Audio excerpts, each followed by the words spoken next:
যে ডিজাইনটা আজকে করছি এটা একটা সিম্পল একটা ডিজাইন, আমি শাড়ির পাড়ের মতো জন্য করে নিচ্ছি।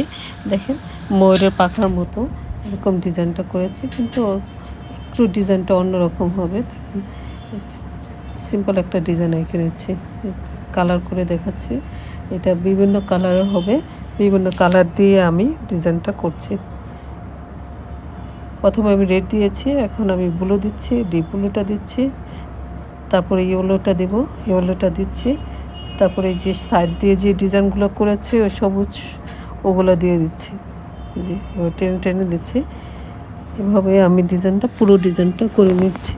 তারপর আমি বর্ডার করে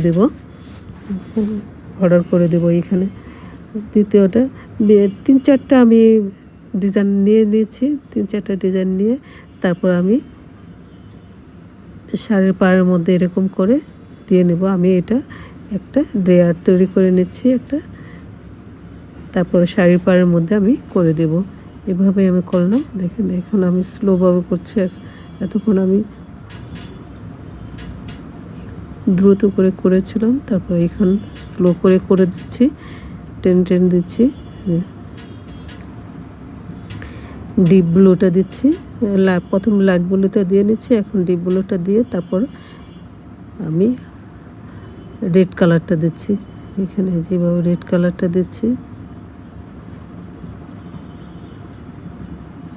রেড কালারটা দিয়ে আস্তে আস্তে করে দিচ্ছি, যেহেতু বাইরে চলে যাবে এই জন্য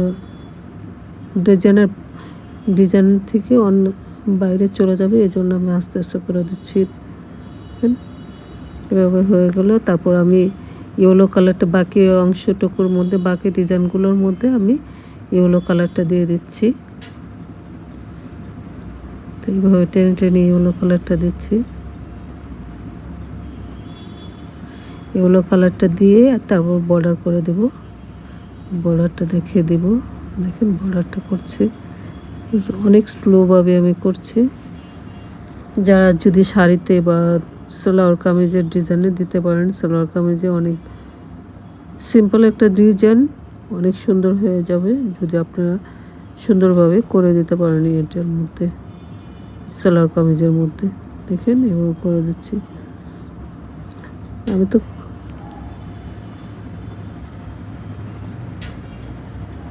অনেক সুন্দর একটা ডিজাইন হয়ে গেল। তারপর আমি এখন বর্ডার দিয়ে দিচ্ছি,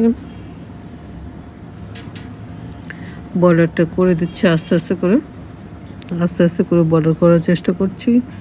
দেখেন তো হয়ে গেল। আমি এই যে বাকি অংশটুকুর মধ্যে বর্ডার করে দিচ্ছি,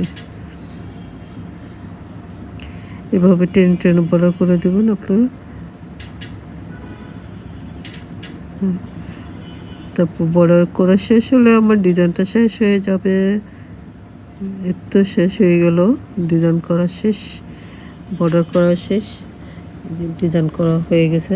এটা আপনি অন্যার সাইডেও করতে পারেন, আপনার জামার মাঝখানে